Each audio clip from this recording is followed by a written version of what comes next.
Assalamualaikum. Today we are going to discuss capillary electrophoresis. सबसे पहले हम बात करेंगे कि इलेक्ट्रोफोरेसिस हमारे पास होता क्या है। इलेक्ट्रो का मतलब होता है इलेक्ट्रिसिटी और फोरेसिस का मतलब होता है migration of charged particles. Clear? इसमें हमारे पास electron is the migration of charge particles, मतलब इलेक्ट्रोफोरेसिस का मतलब है कि माइग्रेशन होती है हमारे पास चार्ज पार्टिकल्स की। जो हमने सैंपल लिया है उसमें जो चार्ज पार्टिकल्स होंगे वो कैसे माइग्रेट करेंगे, कैसे मूव करेंगे, कब मूव करेंगे, when we are apply electricity, मतलब कब हम उस पर इलेक्ट्रिसिटी को अप्लाई करेंगे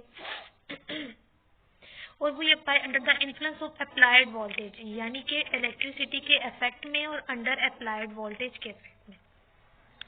अब how will the charge particles move और माइग्रेट इन द सॉल्यूशंस, मतलब कि चार्ज पार्टिकल्स कैसे माइग्रेट करते हैं और मूव करते हैं इन द सॉल्यूशन को, तो उसके लिए हम बोलते हैं कि हमारे पास इलेक्ट्रोफोरेसिस की 2 टाइप्स होती हैं। टाइप्स में आगे डिस्कस करूंगी, वो मैं आगे बताऊंगी आपको। तो पहले हम देख लेते हैं द कैपिलरी इलेक्ट्रोफोरेसिस हमारे पास इसमें क्या होता है। इसमें हम कैपिलरीज को यूज करते हैं। क्लियर है?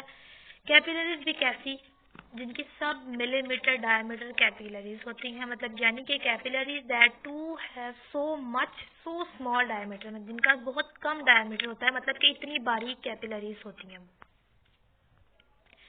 अब हम आगे मैंने इसकी डेफिनेशन जो है वो डिटेल से लिखी है। What is electrophoresis? The differential movement और माइग्रेशन, डिफरेंशियल मूवमेंट होती है और माइग्रेशन होती है आयंस की बाय अट्रैक्शन और रिपल्शन इन इलेक्ट्रिक फील्ड। और या हम ये भी कह सकते हैं कि इलेक्ट्रोफोरेसिस एक लेबोरेटरी टेक्निक है जिसको हम यूज करते हैं किसी भी सेपरेशन ऑफ चार्ज पार्टिकल्स, मतलब किसी भी चार्ज पार्टिकल की सेपरेशन के लिए जो प्रोसेस हम यूज करते हैं उसको इलेक्ट्रोफोरेसिस कहते हैं। इन सिंपल वर्ड्स हम ये बात कह सकते हैं। ठीक है? Use to separate DNA, RNA और प्रोटीन मॉलिक्यूल जो कि बेस करते हैं उनके साइजेस पे और इलेक्ट्रिकल चार्जेस पे। एक इलेक्ट्रिक करंट को हम यूज करते हैं मॉलिक्यूल्स को मूव करवाने के लिए to be separated through a gel. Force in the gel work like a sieve, allow करता है कि smaller molecules to be separate हो जाएं थ्रू द लार्जर मॉलिक्यूल्स, मतलब स्मॉलर मॉलिक्यूल्स जो हैं वो सेपरेटेड हो जाएं थ्रू लार्ज मॉलिक्यूल्स के। अब वो कौन से पर्पसेस हैं जिनको हम कैरी आउट करते हैं इलेक्ट्रोफोरेसिस में, मतलब इलेक्ट्रोफोरेसिस के लिए कौन से पर्पसेस होते हैं हमारे पास। सबसे पहले है to determine the number determine करना है, amount and the mobility of the components in a given sample, दिए हुए सैंपल में से, और जिस सैंपल को हमने सेपरेट करना है उसमें से हमने डिटरमाइन करनी है नंबर और amount of mobility of the complex components. उसके बाद वो obtain information about the electrical double layer जो कि पार्टिकल्स ने सराउंड की होती है, और determination of molecular weight of proteins and DNA sequences. अब हम बात करते हैं कि इलेक्ट्रोफोरेसिस की टाइप्स कितनी होती हैं। इलेक्ट्रोफोरेसिस की 2 टाइप्स होती हैं, जोन इलेक्ट्रोफोरेसिस और moving boundary electrophoresis. Zone electrophoresis की नेक्स्ट टाइप्स हमारे पास हैं gel electrophoresis, paper electrophoresis, thin layer electrophoresis और सेलुलर इलेक्ट्रोफोरेसिस और oscillate electrophoresis. Moving boundary electrophoresis में हमारे पास होती है कैपिलरी इलेक्ट्रोफोरेसिस, इसमें लेट करती है हमारे पास डाई इलेक्ट्रोफोरेसिस और इलेक्ट्रोब्लॉटिंग इलेक्ट्रोफोरेसिस और एक्सेट्रा। ये सामने मैंने जो पिक्चर आपके साथ शेयर की हुई है ये हमारे पास कैपिलरी इलेक्ट्रोफोरेसिस का ऑपरेटर्स है, जो इंस्ट्रूमेंटेशन में आगे आप लोगों के साथ डिस्कस करूंगी। अब हम बात करते हैं कि कैपिलरी इलेक्ट्रोफोरेसिस हमारे पास क्या है, जो मेरे पास मेन टॉपिक है मेरा। ये टेक्निक फर्स्ट डिस्क्राइब की थी जॉर्जनसन एंड लाइलेक्स ने 1980s में, जिनके मुताबिक कैपिलरी इलेक्ट्रोफोरेसिस जो है वो एक एनालिटिकल टेक्निक है जिसमें हम आयंस को सेपरेट करते हैं जो कि बेस करते हैं उनकी इलेक्ट्रोफोरेटिक मोबिलिटी पर with the use of N applied voltage. Applied voltage को इस्तेमाल करते हुए वो आयंस को सेपरेट करते हैं जो कि बेस करती हैं इलेक्ट्रोफोरेटिक मोबिलिटी। अब यहाँ हमारे पास एक क्वेश्चन है कि इलेक्ट्रोफोरेटिक मोबिलिटी हमारे पास क्या होता है। इलेक्ट्रोफोरेटिक मोबिलिटी जो है is defined as the distance है जो travelled by the particles in 1 second. 1 second में जो डिस्टेंस ट्रेवल्ड करते हैं particles under the potential gradient of 1 volt पर सेंटीमीटर। क्लियर? ये हमारे पास है electrophoretic mobility. The electrophoretic mobility जो है वो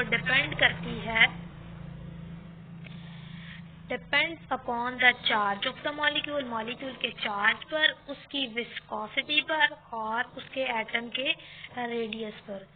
ऐसा rate which the particles move, वो रेट जिस पे पार्टिकल्स मूव करते हैं वो डायरेक्टली प्रोपोर्शनल होता है to the applied electrical field पर। जितनी फील्ड स्ट्रेंथ ग्रेटर होगी उतना ही रेट मोबिलिटी का ज्यादा होगा। न्यूट्रल स्पीशीज जो है वो कोई अफेक्ट नहीं करती, ओनली आयंस जो हैं वो मूव करते हैं with the electric field. Clear? अब पीछे मैंने बात की थी कि इलेक्ट्रोफोरेसिस जो है वो एक तो इलेक्ट्रिसिटी होती है और दूसरा फोरेसिस का मतलब होता है माइग्रेशन ऑफ चार्ज पार्टिकल्स। तो माइग्रेशन जो है वो हमारे पास 3 चीज़ों पे डिपेंड करता है। माइग्रेशन का रेट जो है वो हमारे पास 3 चीज़ों पे डिपेंड करता है।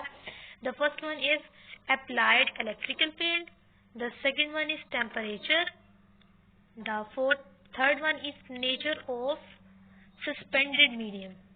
The charge of the particle, applied electrical field, second one temperature and third one nature of suspended medium.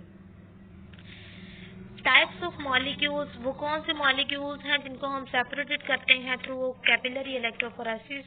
वो बहुत सारे हैं, कुछ यहाँ मैंने डिस्कस किए हैं, प्रोटीन, पेप्टाइड, अमीनो एसिड्स और न्यूक्लिक एसिड। दोबारा रिपीट कर रही हूँ, जो इलेक्ट्रोफोरेसिस है वो उसका मतलब ही ये है कि हम इसमें सेपरेशन करते हैं किसी भी चार्ज पार्टिकल्स की। न्यूट्रल स्पीशीज पे कोई इफेक्ट नहीं करती। Main topic instrumentation of capillary electrophoresis, पीछे मैंने इसकी पिक्चर जो है आप लोगों के साथ शेयर की है, नेक्स्ट पिक की है, वो मैं आपके साथ डिस्कस करती हूँ। जो टिपिकल कैपिलरी इलेक्ट्रोफोरेसिस है वो कंसिस्ट करती है हमारे पास बुफर सॉल्यूशंस में, like sodium di hydrogen phosphate. High voltage power supply होता है इसमें। अ सिंपल इंट्रोडक्शन सिस्टम होता है, सैंपल इंजेक्शन होती है बाय प्रेशर और वैक्यूम। कैपिलरी ट्यूब होती है जिसका इंटरनल डायमीटर 10 to 100 नैनोमीटर होता है और ये 20 to 100 सेंटीमीटर लॉन्ग होती है। एक डिटेक्टर होता है, मतलब जैसे ही आयंस की मूवमेंट स्टार्ट होगी वो डिटेक्टर में डिटेक्ट डिस्कस करते हैं इसे हम। उसके बाद आउटपुट डिवाइस होती है। ये हमारे पास इसकी जेनेरिक डायग्राम है कैपिलरी इलेक्ट्रोफोरेसिस की। इसमें हमारे पास एक हाई वोल्टेज सप्लायर होता है, मूवमेंट होती है मॉलिक्यूल्स की फ्रॉम एनोड से कैथोड पे। दिस पिक्चर्स में देखें आप,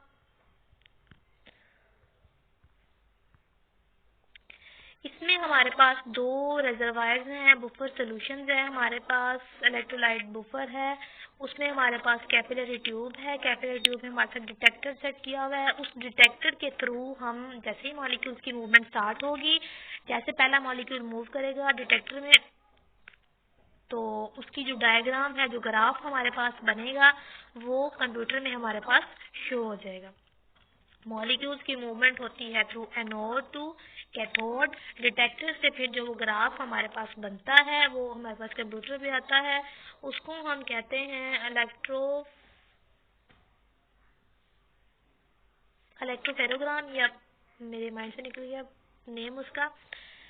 अच्छा, उसके बाद सम इंस्ट्रूमेंट्स जो includes temperature control device to ensure reproducible results. This is because the separation of the sample की सेपरेशन जो है वो डिपेंड करती है इलेक्ट्रोफोरेटिक मोबिलिटी पे, जो मैं पीछे डिस्कस कर चुकी हूँ। वो defined as the distance travelled by the particles in once again under the potential gradient of 1 volt per centimetre. Clear? And the viscosity of the solution, मतलब सोल्यूशन की viscosity of the solution decreases as the column temperature rises. Last instrumentation की मैंने again picture आप उनके साथ share की है। The capillary electrophoresis system is represented in the following figures. Buffer solution है हमारे पास 2, उसके साथ हाई वोल्टेज अटैच है, ऑन ऑफ करेंगे तो प्रोसेस स्टार्ट हो जाएगा। कैपिलरी ट्यूब है, सैंपल दिया हुआ है सेंटर में, उसके बाद डिटेक्टर है। जैसे ही डिटेक्टर तक मॉलिक्यूल पहुंचेगा तो डिटेक्ट करेगा जैसे ही एटम को, तो वो कंप्यूटर में हमारे पास उसका ग्राफ आ जाएगा। एंड यहाँ मेरा टॉपिक ख़त्म होता है, तो thank thank you so much. अल्लाह हाफिज़।